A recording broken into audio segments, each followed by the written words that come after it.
ತಮಿಳುನಾಡಿನ ನೂತನ ಸ್ಪೀಕರ್ ಆಗಿ ಜೆಸಿಡಿ ಪ್ರಭಾಕರ್ ಆಯ್ಕೆಯಾಗಿದ್ದಾರೆ. ಟಿವಿಕೆ ಪಕ್ಷದಿಂದ ಈ ಬಾರಿ ಸ್ಪರ್ಧೆ ಮಾಡಿ ಜೆಸಿಡಿ ಪ್ರಭಾಕರ್ ಗೆಲುವು ಸಾಧಿಸಿದ್ದಾರೆ.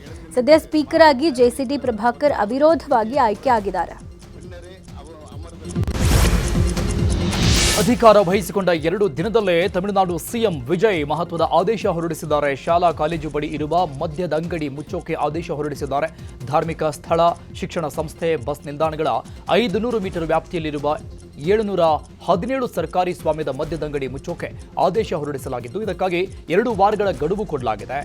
ಟಿಎಎಸ್ಎಂಎಸಿ ವತಿಯಿಂದ ನಡೆಸಲ್ಪಡುವ ಮದ್ಯದ ಚಿಲ್ಲರೆ ಮಾರಾಟ ಮಳಿಗೆ ಮುಚ್ಚೋಕೆ ಆದೇಶಿಸಲಾಗಿದೆ. ತಮಿಳುನಾಡಲ್ಲಿ ಮತ್ತೊಂದು ರಾಜಕೀಯ ವಿಪ್ಲವ ಉಂಟಾಗಿದೆ. ದಿವಂಗತ ಜಯಲಲಿತಾ ಪಕ್ಷ ಬಹುತೇಕ ಇಬ್ಬಾಗ ಆಗೋ ಲಕ್ಷಣ ಕಾಣಿಸ್ತಾ ಇದೆ. ಅಣ್ಣಾ ಡಿಎಂಕೆ ಪಕ್ಷದ 30 ಶಾಸಕರು ಟಿವಿಕೆಗೆ ಜೈಕಾರ ಹಾಕಿದ್ದಾರೆ. ಅಣ್ಣಾ ಡಿಎಂಕೆ ಶಾಸಕಾಂಗ ನಾಯಕನಾಗಿ ಸಿವಿ ಷಣ್ಮುಗಂ ಆಯ್ಕೆ ಮಾಡಲಾಗಿದೆ. ಸ್ಪೀಕರ್ಗೂ 30 ಶಾಸಕರಿಂದ ಷಣ್ಮುಗಂ ಪರ ಪತ್ರ ಸಲ್ಲಿಸಲಾಗಿದ್ದು, ನಾವು ಟಿವಿಕೆಗೆ ಬೆಂಬಲ ಕೊಡ್ತೀವಿ ಅಂತ ಷಣ್ಮುಗಂ ಹೇಳಿದ್ದಾರೆ. ಈಗ ರಾಜ್ಯದ ಪ್ರಮುಖ ಸುದ್ದಿಗಳನ್ನು ನೋಡೋಣ. ಬೆಳಗಾವಿಯ ಕಪಿಲೇಶ್ವರ ಮಂದಿರದ ಹಿಂಭಾಗದ ಹೊಂಡದಲ್ಲಿ 2 ಬಾಲಕರು ಸಾವನ್ನಪ್ಪಿದ್ರು. ಈ ಹಿನ್ನೆಲೆ ಬೆಳಗಾವಿ ಮಹಾನಗರ ಪಾಲಿಕೆ ಅಧಿಕಾರಿಗಳ ತಂಡ ಸ್ಥಳಕ್ಕೆ ಭೇಟಿ ನೀಡಿ ಪ್ರಸ್ತುತ ಸ್ಥಿತಿ ಅವಲೋಕನೆ ಮಾಡಿದ್ದಾರೆ.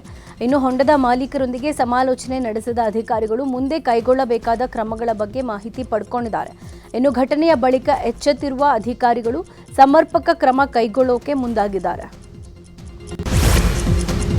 ಚಿಕ್ಕಮಗಳೂರಲ್ಲಿ ರಾತ್ರಿ ಬಿರುಗಾಳಿ ಸಹಿತ ಭಾರಿ ಮಳೆಯಾಗಿದ್ದು, ಮಳೆಯಿಂದಾಗಿ ಹಲವು ಅವಾಂತರಗಳೇ ಸೃಷ್ಟಿಯಾಗಿದೆ. ಬಿರುಗಾಳಿ ಮಳೆ ಆರ್ಭಟಕ್ಕೆ ಹಲವು ಮರಗಳು ಹಾಗೂ 30ಕ್ಕೂ ಹೆಚ್ಚು ವಿದ್ಯುತ್ ಕಂಬಗಳು ಧರಾಶಾಹಿಯಾಗಿವೆ. ಕಳಸ ತಾಲೂಕಿನ ವನಜಾಕ್ಷಿ ಅನ್ನೋರ ಮನೆ ಮೇಲೆ ಮರ ಬಿದ್ದಿದ್ರೆ, ಕೊಪ್ಪ ತಾಲೂಕಿನ ಬಾರ್ಗಲ್ ಗ್ರಾಮದಲ್ಲಿ ಹಲವು ಮರಗಳು ಧರೆಗುರುಳಿವೆ. ಈ ಹಿನ್ನೆಲೆಯಲ್ಲಿ ಕೊಪ್ಪ ಬಾರ್ಗಲ್ ಸಂಚಾರ ಬಂದಾಗಿದೆ. ರೈಲ್ವೆ ಇಲಾಖೆಯ ಪರೀಕ್ಷೆಗಳಲ್ಲಿ ಕನ್ನಡ ಕಡೆಗಣನೆ ಖಂಡಿಸಿ ಕರವೇ ಪ್ರವೀಣ್ ಶೆಟ್ಟಿ ಬಣ ನೈಋತ್ಯ ರೈಲ್ವೆ ಜಿಎಂ ಕಚೇರಿಗೆ ಮುತ್ತಿಗೆ ಹಾಕೋಕೆ ನಿರ್ಧಾರ ಮಾಡಿದೆ. ಹುಬ್ಬಳ್ಳಿ ಗದಗ ರಸ್ತೆಯಲ್ಲಿರುವ ನೈಋತ್ಯ ರೈಲ್ವೆ ಜನರಲ್ ಮ್ಯಾನೇಜರ್ ಕಚೇರಿಗೆ ಇವತ್ತು ಮುತ್ತಿಗೆ ಹಾಕೋಕೆ ತೀರ್ಮಾನ ಮಾಡಲಾಗಿದೆ. ಚಿಕ್ಕಬಳ್ಳಾಪುರದ ಅಂದಾರ್ಲಹಳ್ಳಿಯಲ್ಲಿರುವ ಅಂಬೇಡ್ಕರ್ ಭವನ ಹಾಳು ಕೊಂಪೆಯಂತಾಗಿತ್ತು. ಅಂಬೇಡ್ಕರ್ ಭವನ ಕುಡುಕರ ಜೂಜಾಟಕೋರರ ಅಡ್ಡಿಯಾಗಿತ್ತು. ಈ ಬಗ್ಗೆ ನಮ್ಮೂರಲ್ಲಿ ನ್ಯೂಸ್ 18 ಕಾರ್ಯಕ್ರಮದಲ್ಲಿ ವರದಿ ಬಿತ್ತರವಾಗಿತ್ತು. ವರದಿಯಾಗ್ತಾ ಇದ್ದಂಗೆ ಎಚ್ಚೆತ್ತುಕೊಂಡ ಪಂಚಾಯತ್ ಇದೀಗ ಅಂಬೇಡ್ಕರ್ ಭವನದ ಸ್ವಚ್ಛತೆ ಮಾಡಿಸಿದ್ದಾರೆ. ಶಿರಸಿ ಹಾವೇರಿ ರಸ್ತೆ ಕಾಮಗಾರಿ ವಿಳಂಬ ಹಿನ್ನೆಲೆ ಮತ್ತೊಂದು ಪ್ರತಿಭಟನೆಗೆ ಶಿರಸಿ ಜನ ಮುಂದಾಗಿದ್ರು. ಇವತ್ತು ಬೃಹತ್ ಪ್ರತಿಭಟನೆ ಹಮ್ಮಿಕೊಳ್ಳಲಾಗಿತ್ತು. ಆದರೆ ಡಿಸಿ ಲಕ್ಷ್ಮೀಪ್ರಿಯಾ ಗುತ್ತಿಗೆ ಕಂಪನಿಯವರ ಜೊತೆ ಮಾತುಕತೆ ನಡೆಸ್ತೀವಿ, ಮೇ 19ರವರೆಗೆ ಪ್ರತಿಭಟನೆ ಮಾಡಬೇಡಿ ಅಂತ ಸೂಚನೆ ಕೊಟ್ಟಿದ್ದಾರೆ.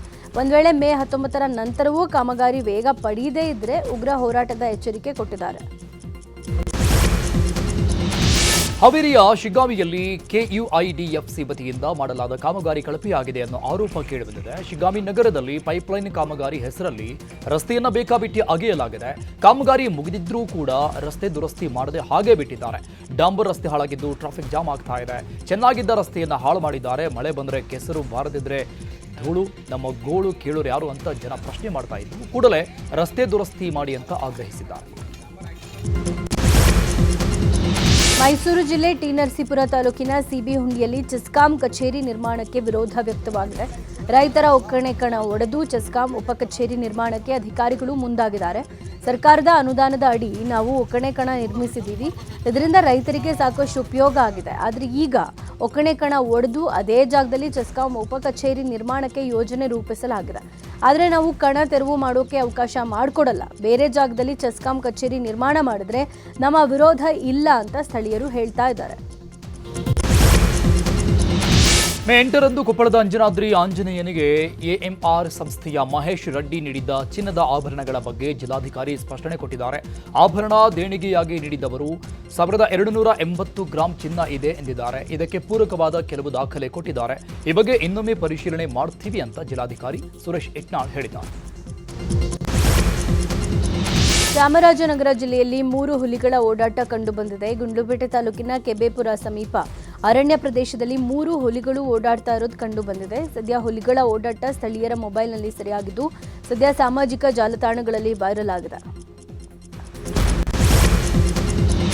ಅಲ್ಲಿ ಮಹದೇಶ್ವರ ಬೆಟ್ಟದಲ್ಲಿ ಚಿರತೆ ದಾಳಿಗೆ ಬಾಲಕ ಸಾವನ್ನಪ್ಪಿದ್ದು ಚಿರತೆ ಸೆರೆಗೆ ಕೂಂಬಿಂಗ್ ಕಾರ್ಯಾಚರಣೆ ನಡೀತಾ ಇದೆ. ಮೈಸೂರಿಂದ ಚಿರತೆ ಕಾರ್ಯಪಡೆ ಆಗಮಿಸಿದ 70ಕ್ಕೂ ಹೆಚ್ಚು ಸಿಬ್ಬಂದಿಯಿಂದ ಕಾರ್ಯಾಚರಣೆ ನಡೆಸ್ತಾ ಇದ್ದು ಚಿರತೆ ಸೆರೆಗಾಗಿ 4 ಬೋನ್ ಅಳವಡಿಕೆ ಮಾಡಿದ್ದಾರೆ. ಅರಣ್ಯ ಪ್ರದೇಶ ಆಗಿರೋದ್ರಿಂದ ಡಾಟ್ ಮಾಡಿ ಹಿಡಿಯುವುದು ಕಷ್ಟ ಎನ್ನುವ ನಿರ್ಧಾರಕ್ಕೆ ಬಂದಿರುವ ಅರಣ್ಯ ಅಧಿಕಾರಿಗಳು 4 ಬೋನ್ ಜೊತೆಗೆ ಕೇಜ್ ಅಳವಡಿಕೆ ಮಾಡಿದ್ದಾರೆ. ಮಂಡ್ಯ ಜಿಲ್ಲೆಯ ಕೆಆರ್ಪೇಟೆಯಲ್ಲೂ ಚಿರತೆ ಉಪಟಳ ಹೆಚ್ಚಾಗಿದೆ. ವಡ್ರಹಳ್ಳಿ ಗ್ರಾಮದಲ್ಲಿ ಚಿರತೆ ಕಾಣಿಸಿಕೊಂಡಿದ್ದು ಗ್ರಾಮಸ್ಥರಲ್ಲಿ ಆತಂಕ ಮೂಡಿದೆ. ಗ್ರಾಮದಲ್ಲಿ ಚಿರತೆ ಓಡಾಡೋ ದೃಶ್ಯ ಸ್ಥಳೀಯರ ಮೊಬೈಲ್ನಲ್ಲಿ ಸೆರೆಯಾಗಿದೆ. ಚಿರತೆಯನ್ನ ಸೆರೆ ಹಿಡಿಯುವಂತೆ ಗ್ರಾಮಸ್ಥರು ಆಗ್ರಹಿಸಿದ್ದಾರೆ. ಕಾರಾಗೃಹ ಇಲಾಖೆ ಸಿಬ್ಬಂದಿ ವರ್ಗಾವಣೆಗೆ ಹೊಸ ವ್ಯವಸ್ಥೆ ಜಾರಿಗೆ ತರಕ್ಕೆ ಡಿಜಿಪಿ ಅಲೋಕ್ ಕುಮಾರ್ ಮುಂದಾಗಿದ್ದಾರೆ. 3 ರೀತಿಯಲ್ಲಿ ಜೈಲು ಸಿಬ್ಬಂದಿ ಅಧಿಕಾರಿಗಳಿಗೆ ವರ್ಗಾವಣೆ ಕೌನ್ಸಿಲಿಂಗ್ ನೀಡಲು ಮುಂದಾಗಿದ್ದಾರೆ. ಸಮಸ್ಯೆ ಇರುವವರು, ಕಾಲಮಿತಿ ಮುಗಿಸಿರುವವರು ಹಾಗೂ ಆರೋಪಗಳ ಇರುವವರ ಪ್ರತ್ಯೇಕ ಕೌನ್ಸಿಲಿಂಗ್ ಮಾಡೋಕೆ ಮುಂದಾಗಿದ್ದಾರೆ. ಆರೋಪಗಳು ಇರುವವರಿಗೆ ದೂರದ ಕಡೆ ವರ್ಗಾವಣೆ ಶಿಕ್ಷೆ, ಸರಿಯಾಗಿ ಕೆಲಸ ಮಾಡದವರಿಗೆ, ಅಕ್ರಮದಲ್ಲಿ ಭಾಗಿಯಾದವರಿಗೆ ವರ್ಗಾವಣೆ ಶಿಕ್ಷೆ ಹಾಗೂ ಬೇರೆ ಸಿಬ್ಬಂದಿ ಮನವಿ ಮೇರೆಗೆ ಪರಿಶೀಲಿಸಿ ವರ್ಗಾವಣೆ ಮಾಡಲು ನಿರ್ಧರಿಸಿದ್ದು ಖುದ್ದಾಗಿ ವರ್ಗಾವಣೆ ಪ್ರಕ್ರಿಯೆಯನ್ನ ಡಿಜಿಪಿ ಅಲೋಕ್ ಕುಮಾರ್ ನಡೆಸ್ತಾ ಇದ್ದಾರೆ. ಮತ್ತೆ ನಂಬರ್ 1 ಸ್ವಚ್ಛತಾ ನಗರಿ ಮಾಡೋಕೆ ಮೈಸೂರು ಪಾಲಿಕೆ ಮುಂದಾಗಿದೆ. ಈ ಹಿನ್ನೆಲೆ ಬೆಳ್ಳಂಬೆಳಗ್ಗೆ ವಲಯ ಅಭಿವೃದ್ಧಿ ಅಧಿಕಾರಿ ಹಾಗೂ ಆಯುಕ್ತರು ರೌಂಡ್ಸ್ ಹಾಕಿದ್ದಾರೆ. ಟಿಎಸ್ ಸತ್ಯಮೂರ್ತಿ ಹಾಗೂ ಎಂ ಸಂದೀಪ್ರಿಂದ ಮನೆ ಮನೆಗೆ ಭೇಟಿ ನೀಡಿ ಪರಿಶೀಲನೆ ಮಾಡಿದ್ದು ಜನರ ಜೊತೆಗೆ ಮಾತುಕತೆ ನಡೆಸಿ ಸ್ವಚ್ಛತೆ ಬಗ್ಗೆ ಜಾಗೃತಿ ಮೂಡಿಸಿದ್ದಾರೆ. ಅಲ್ಲದೆ ಒಣ ಕಸ, ಹಸಿ ಕಸ ಪ್ರತ್ಯೇಕವಾಗಿ ಕೊಡುವಂತೆ ಜನರಲ್ಲಿ ಮನವಿ ಮಾಡಿಕೊಂಡಿದ್ದಾರೆ. ಪೌರ ಕಾರ್ಮಿಕರಿಗೂ ಸುರಕ್ಷತೆ ಬಗ್ಗೆ ಜಾಗೃತಿ ಮೂಡಿಸಿ ಹೋಮ್ ಕಾಂಪಾಸ್ಟ್ ತಯಾರಿಸುವ ಬಗ್ಗೆ ಮಾಹಿತಿ ಕೊಟ್ಟಿದ್ದಾರೆ. ಮೇ 16ರಂದು ಬೆಂಗಳೂರಲ್ಲಿ ಕರ್ನಾಟಕ ಮುಸ್ಲಿಂ ಸಮಾವೇಶ ನಡೆಸಲು ನಿರ್ಧರಿಸಲಾಗಿದೆ. ರಾಜ್ಯದ ಮುಸ್ಲಿಂ ಸಂಘಟನೆಗಳು, ಜಮಾತ್ಗಳು ಹಾಗೂ ಸಂಘ ಸಂಸ್ಥೆಗಳ ವತಿಯಿಂದ ಬೃಹತ್ ಸಾರ್ವಜನಿಕ ಸಮಾವೇಶ ನಡೆಸೋಕೆ ನಿರ್ಧರಿಸಲಾಗಿದೆ. ಕಾಂಗ್ರೆಸ್ ಸರ್ಕಾರ ಹೇಳಿದ್ದೇನು ಮಾಡಿದ್ದೇನು ಮುಂದೇನು ಎಂಬ ವರದಿ ಬಿಡುಗಡೆ ಮಾಡಲಾಗುತ್ತೆ. ಕಾಂಗ್ರೆಸ್ ಮುಸ್ಲಿಮರಿಗೆ ನೀಡಿದ ಭರವಸೆಗಳನ್ನು ಈಡೇರಿಸಿದೆಯಾ ಅನ್ನೋ ಬಗ್ಗೆ ಸಭೆಯಲ್ಲಿ ಚರ್ಚೆ ಮಾಡಲಾಗುತ್ತೆ. ರಾಜಕೀಯದ ಪ್ರಮುಖ ಸುದ್ದಿಗಳನ್ನು ನೋಡೋಣ. ಕರ್ನಾಟಕ ಕುರ್ಚಿ ಕದನಕ್ಕೆ ತೆರೆ ಬೀಳೋ ಎಲ್ಲ ಲಕ್ಷಣಗಳು ಸನ್ನಿಹಿತವಾಗಿದೆ. ರಾಜ್ಯ ರಾಜಕೀಯದ ವಿಚಾರದಲ್ಲಿ ರಾಹುಲ್ ಗಾಂಧಿ ಎಂಟ್ರಿ ಸನ್ನಿಹಿತ ಆಗಿದೆ ಎನ್ನಲಾಗಿದೆ. ಬಣ ಬಡಿದಾಟ, ಶಾಸಕರ ಹೇಳಿಕೆಗಳು, ಕೆಲ ಸಚಿವರ ವಿರುದ್ಧದ ಆರೋಪಗಳು, ಕಾರ್ಯಕರ್ತರಲ್ಲಿನ ಗೊಂದಲದ ಬಗ್ಗೆ ವರದಿ ಪಡೆದುಕೊಳ್ಳಲಾಗಿದೆ. ಸದ್ಯಕ್ಕೆ ಜಿಬಿಎ ಚುನಾವಣೆಗಳು ನಡೀತಾ ಇರುವುದರಿಂದ ನಾಯಕತ್ವ ಬದಲಾವಣೆ ಬಹುತೇಕ ಅನುಮಾನ ಎನ್ನಲಾಗಿದೆ. ಒಗ್ಗಟ್ಟಿನಿಂದ ಲೋಕಲ್ ಎಲೆಕ್ಷನ್ ಎದುರಿಸಿ ಪಕ್ಷದಲ್ಲಿ ಗೊಂದಲ, ಭಿನ್ನಮತಕ್ಕೆ ಬ್ರೇಕ್ ಹಾಕಿ ಅಂತ ಸಿಎಂ ಹಾಗೂ ಡಿಸಿಎಂಗೆ ರಾಹುಲ್ ಗಾಂಧಿ ಸೂಚನೆ ಕೊಡಲಿದ್ದಾರೆ ಎನ್ನಲಾಗಿದೆ. ಸಚಿವ ಡಿ ಸುಧಾಕರ್ ನಿಧನದಿಂದ ಮತ್ತೊಂದು ಸಚಿವ ಸ್ಥಾನ ಖಾಲಿಯಾಗಿದ್ದು ಸಚಿವ ಆಕಾಂಕ್ಷಿಗಳಲ್ಲಿ ಬಯಕೆ ಹೆಚ್ಚಿದೆ. ಸಂಪುಟ ಪುನಾರಚನೆ ಆಗುವ ನಿರೀಕ್ಷೆಯಲ್ಲಿ ಆಕಾಂಕ್ಷಿಗಳಿದ್ದಾರೆ. 20 ಸಚಿವರನ್ನ ಸಂಪುಟದಿಂದ ಕೈ ಬಿಡುವಂತೆ ಹಿರಿಯ ಶಾಸಕರು ಪಟ್ಟು ಹಿಡಿದಿದ್ದಾರೆ. ಸದ್ಯ ಕೇರಳಂ ಸಿಎಂ ಆಯ್ಕೆ ಕಗ್ಗಂಟು ಬಗೆಹರಿತಾ ಇದ್ದಂತೆ ಹಿರಿಯ ಶಾಸಕರು ದೆಹಲಿಗೆ ತೆರಳಲಿದ್ದಾರೆ. ಬಿ ನಾಗೇಂದ್ರ, ಕೆ ರಾಜನ್ ಅವರಿಂದ ಯುವ ಸಬಲೀಕರಣ, ಸಹಕಾರ ಖಾತೆ ತೆರವಾಗಿತ್ತು. ಇದೀಗ ಸುಧಾಕರ್ ನಿಧನದಿಂದ ಯೋಜನಾ ಮತ್ತು ಸಾಂಖ್ಯಿಕ ಖಾತೆಯು ಖಾಲಿಯಾಗಿದ್ದು ಸಿಎಂ ಬಳಿ ಇದೆ. ಹೀಗಾಗಿ ಸಂಪುಟ ಪುನರ್ರಚನೆ ಮಾಡುವ ಸಾಧ್ಯತೆ ಹೆಚ್ಚಾಗಿದೆ. ನಿಧನರಾದ ಸಚಿವ ಸುಧಾಕರ್ ನೆನೆದು ಶಾಸಕ ವೀರೇಂದ್ರ ಪಪ್ಪಿ ಭಾವುಕ ಪೋಸ್ಟ್ ಹಾಕಿದ್ದಾರೆ. ಸಾಮಾಜಿಕ ಜಾಲತಾಣಗಳಲ್ಲಿ ಪೋಸ್ಟ್ ಮಾಡಿರೋ ವೀರೇಂದ್ರ ಪಪ್ಪಿ, ಅಣ್ಣ ನಿಮ್ಮನ್ನ ಕಳ್ಕೊಂಡು ನೋವು ಕಡಿಮೆ ಆಗ್ತಾ ಇಲ್ಲ. ಫೋನ್ ಮಾಡಿ ಪಪ್ಪಿ, ಹೇ ಪಪ್ಪಿ ಅಂತ ಕರೆಯೋ ಹಾಗೆ ಅನ್ನಿಸ್ತಾ ಇದೆ. ನಮಗೆ ಧೈರ್ಯ ತುಂಬಿ ನಗಿಸ್ತಾ ಇದ್ದ ನಿಮ್ಮ ನೆನಪು ಸದಾ ಇರುತ್ತೆ ಅಂತ ಬರ್ಕೊಂಡಿದ್ದಾರೆ.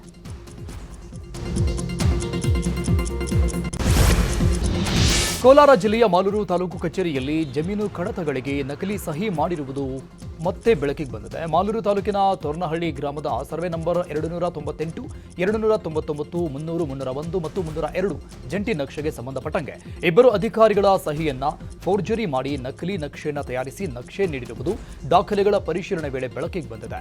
ಕಚೇರಿ ಸಿಬ್ಬಂದಿಗೆ ಇದರಲ್ಲಿ ಶಾಮೀಲಾಗಿರುವ ಶಂಕೆ ಇದೆ. ಮನೆಗಳ್ಳತನ ಪ್ರಕರಣದಲ್ಲಿ ಇಬ್ಬರು ಆರೋಪಿಗಳನ್ನು ಬಂಧಿಸುವಲ್ಲಿ ವಿಜಯನಗರ ಪೊಲೀಸರು ಯಶಸ್ವಿಯಾಗಿದ್ದಾರೆ. ಕುಮಾರನಹಳ್ಳಿ ಆನಂದ ಹಾಗೂ ಜಹಾಂಗೀರ್ ಭಾಷಾ ಬಂಧಿತ ಆರೋಪಿಗಳು. ವಿಜಯನಗರ ಜಿಲ್ಲೆಯ ಹಗರಿಬೊಮ್ಮನಹಳ್ಳಿ, ಮರಿಯಮ್ಮನಹಳ್ಳಿ, ತಮ್ರಹಳ್ಳಿ ಪೊಲೀಸ್ ಠಾಣೆಗಳಲ್ಲಿ ಪ್ರಕರಣ ದಾಖಲಾಗಿದ್ದು ಪೊಲೀಸರು ಬಂಧಿಸಿದ್ದಾರೆ. ಬಂಧಿತರಿಂದ 96.54 ಗ್ರಾಂ ತೂಕದ 12,56,000 ಮೌಲ್ಯದ ಚಿನ್ನಾಭರಣ ಹಾಗೂ 750 ಗ್ರಾಂ ತೂಕದ 1,50,000 ಮೌಲ್ಯದ ಬೆಳ್ಳಿ ಆಭರಣಗಳನ್ನು ವಶಕ್ಕೆ ಪಡೆಯಲಾಗಿದೆ. ಇವತ್ತು ಅಸ್ಸಾಂ ಸಿಎಂ ಹಿಮಂತ್ ಬಿಸ್ವಾ ಸರ್ಮಾ ಮತ್ತೆ ಸಿಎಂ ಆಗಿ ಪ್ರಮಾಣ ವಚನ ಸ್ವೀಕರಿಸಲಿದ್ದಾರೆ. ಈ ಹಿನ್ನೆಲೆ ಬಿಜೆಪಿ ಸಿಎಂಗಳು ಅಸ್ಸಾಂಗೆ ಆಗಮಿಸಿದ್ದಾರೆ. ಇದೇ ವೇಳೆ ಎಲ್ಲ ಬಿಜೆಪಿ ಸಿಎಂಗಳು ಕಾಮಾಖ್ಯ ದೇವಸ್ಥಾನಕ್ಕೆ ಭೇಟಿ ನೀಡಿ ದೇವಿಯ ದರ್ಶನ ಪಡೆದಿದ್ದಾರೆ.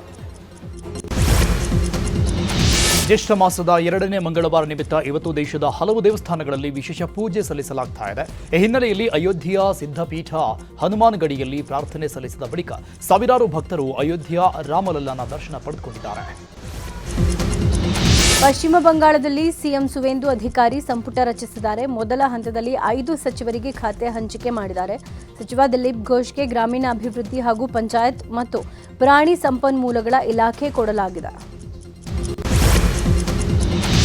ಕರ್ನಾಟಕದಂತೆ ಕೇರಳದಲ್ಲೂ ಸರ್ಕಾರಿ ಬಸ್ನಲ್ಲಿ ಮಹಿಳೆಯರಿಗೆ ಉಚಿತ ಪ್ರಯಾಣದ ಭರವಸೆಯನ್ನ ಯುಡಿಎಫ್ ಕೊಟ್ಟಿತ್ತು. ಆದರೆ ಇದೀಗ ಈ ಯೋಜನೆಗೆ ಖಾಸಗಿ ಬಸ್ ಸಂಘಟನೆಗಳು ವಿರೋಧಿಸಿವೆ. ಜಮ್ಮು ಕಾಶ್ಮೀರದ ಹಲವು ಸ್ಥಳಗಳಲ್ಲಿ ರಾತ್ರಿಯಿಂದ ಜಿಟಿ ಮಳೆ ಆಗ್ತಾ ಇದೆ. ಮಳೆಯಿಂದಾಗಿ ನಗರದಲ್ಲಿ ದಟ್ಟ ಮಂಜು ಆವರಿಸಿದ್ದು ಚಳಿಗೆ ಜನ ಮನೆಯಿಂದ ಹೊರಬರದಂತಾಗಿದೆ. ಪ್ಯಾಲೆಸ್ಟೈನಿಯನ್ನರ ವಿರುದ್ಧದ ಹಿಂಸಾಚಾರಕ್ಕಾಗಿ ಇಸ್ರೇಲಿ ವಸಾಹತುಗಾರರ ಮೇಲೆ ವಿಧಿಸಿದ ನಿರ್ಬಂಧವನ್ನು ಇಸ್ರೇಲ್ ಪ್ರಧಾನಿ ನೆತನ್ಯಾಹು ಖಂಡಿಸಿದ್ದಾರೆ. ಹಮಾಸ್ ತನ್ನ ಶಸ್ತ್ರಾಸ್ತ್ರಗಳನ್ನು ತ್ಯಜಿಸೋಕೆ ನಿರಾಕರಿಸ್ತಾ ಇದೆ. ನಾವು ನಮ್ಮ ದೇಶವನ್ನು ರಕ್ಷಿಸಿಕೊಳ್ಳೋಕೆ ಹೋರಾಡ್ತಾ ಇದ್ದೀವಿ ಅಂತ ಹೇಳಿದ್ರು. ಅಮೆರಿಕದ ನ್ಯೂಯಾರ್ಕ್ನಲ್ಲಿರುವ ವಿಶ್ವಸಂಸ್ಥೆಯ ಪ್ರಧಾನ ಕಚೇರಿಯಲ್ಲಿ ಶೂನ್ಯ ಟು ಅನಂತ ಪ್ರದರ್ಶನದ ಆಯೋಜನೆ ಮಾಡಲಾಗಿತ್ತು. ಇದರ ಉದ್ಘಾಟನಾ ಸಮಾರಂಭದಲ್ಲಿ ಭಾರತದ ವಿದೇಶಾಂಗ ಸಚಿವ ಡಾಕ್ಟರ್ ಎಸ್ ಜೈಶಂಕರ್ ಭಾಗಿಯಾಗಿದ್ದರು. ರಿಲಯನ್ಸ್ ಫೌಂಡೇಶನ್ ಮತ್ತು ಅಬ್ಸರ್ವರ್ ರಿಸರ್ಚ್ ಫೌಂಡೇಶನ್ ಸಂಸ್ಥೆ ಗ್ರಾಮೀಣ ಅಭಿವೃದ್ಧಿ ಬಗ್ಗೆ ಕಳೆದ 10 ವರ್ಷಗಳಿಂದಲೂ ಅಧ್ಯಯನ ಮಾಡಿದೆ. ತಮ್ಮ 10 ವರ್ಷಗಳ ಪ್ರಮುಖ ಅಧ್ಯಯನದ ರಿಪೋರ್ಟ್ ಬಿಡುಗಡೆ ಮಾಡಿವೆ. ದೇಶದ 4 ರಾಜ್ಯಗಳ 3,000 ಹಳ್ಳಿಗಳಲ್ಲಿನ ಬದಲಾವಣೆಗಳನ್ನು ಎರಡೂ ಸಂಸ್ಥೆಗಳು ಮೌಲ್ಯಮಾಪನ ಮಾಡಿವೆ. ಸ್ಥಳೀಯ ಸಂಸ್ಥೆಗಳ ಸಬಲೀಕರಣ, ಜನರ ಭಾಗವಹಿಸುವಿಕೆ ಮತ್ತು ಸಹಯೋಗದ ಪ್ರಯತ್ನಗಳಿಂದಾಗಿ ಹಳ್ಳಿಗಳ ಜೀವನೋಪಾಯ ಮತ್ತು ಜೀವನದ ಮಟ್ಟವನ್ನು ಸುಧಾರಿಸಿವೆ ಅಂತ ಅಧ್ಯಯನ ಹೇಳಿದೆ. ಮಹಿಳೆಯರು ಮತ್ತು ಯುವಕರ ಭಾಗವಹಿಸುವಿಕೆಯನ್ನು ಹೆಚ್ಚಿಸುವುದು, ಪರಿಸರ ಸಂರಕ್ಷಣೆ ಮತ್ತು ಡಿಜಿಟಲ್ ತಂತ್ರಜ್ಞಾನಗಳ ಜವಾಬ್ದಾರಿಯುತ ಬಳಕೆಯ ಬಗ್ಗೆಯೂ ಒತ್ತು ಕೊಡಲಾಗಿದೆ. ಈಗ ಕ್ರೀಡಾ ಸುದ್ದಿ ನೋಡೋಣ. ಐಪಿಎಲ್ 19ನೇ ಆವೃತ್ತಿಯ 56ನೇ ಪಂದ್ಯದಲ್ಲಿ ಸನ್ರೈಸರ್ಸ್ ಹೈದರಾಬಾದ್ ಹಾಗೂ ಗುಜರಾತ್ ಟೈಟನ್ಸ್ ತಂಡಗಳು ಮುಖಾಮುಖಿಯಾಗಲಿದೆ. ಅಹಮದಾಬಾದ್ನ ನರೇಂದ್ರ ಮೋದಿ ಮೈದಾನದಲ್ಲಿ ಪಂದ್ಯ ನಡೆಯಲಿದೆ. ನಿನ್ನೆ ನಡೆದ ಪಂಜಾಬ್ ವಿರುದ್ಧದ ಪಂದ್ಯದಲ್ಲಿ ಡೆಲ್ಲಿ ಕ್ಯಾಪಿಟಲ್ಸ್ ತಂಡ 3 ವಿಕೆಟ್ಗಳ ಭರ್ಜರಿ ಗೆಲುವು ದಾಖಲಿಸಿದೆ. ಧರ್ಮಶಾಲಾ ಮೈದಾನದಲ್ಲಿ ನಡೆದ ಪಂದ್ಯದಲ್ಲಿ ಡೆಲ್ಲಿಗೆ ಪಂಜಾಬ್ 211 ರನ್ಗಳ ಗುರಿ ಕೊಟ್ಟಿತ್ತು. 19 ಓವರ್ನಲ್ಲೇ ರನ್ ಗಳಿಸಿದ ಡೆಲ್ಲಿ ಟೀಮ್ ಗೆದ್ದು ಬೀಗಿದೆ. ಈಗ ಸಿನಿಮಾ ಸುದ್ದಿ ನೋಡೋಣ. ಮಿಲ್ಕಿ ಬ್ಯೂಟಿ ಬಹುಭಾಷಾ ನಟಿ ತಮನ್ನಾ ಭಾಟಿಯಾ ಮಧ್ಯಪ್ರದೇಶದ ಉಜ್ಜೈನ್ನ ಮಹಾಕಾಳೇಶ್ವರ ದೇವಸ್ಥಾನಕ್ಕೆ ಭೇಟಿ ಕೊಟ್ಟಿದ್ದಾರೆ. ಮಹಾಕಾಳೇಶ್ವರನಿಗೆ ವಿಶೇಷ ಪೂಜೆ ಸಲ್ಲಿಸಿ ಪ್ರಾರ್ಥಿಸಿದ್ದಾರೆ.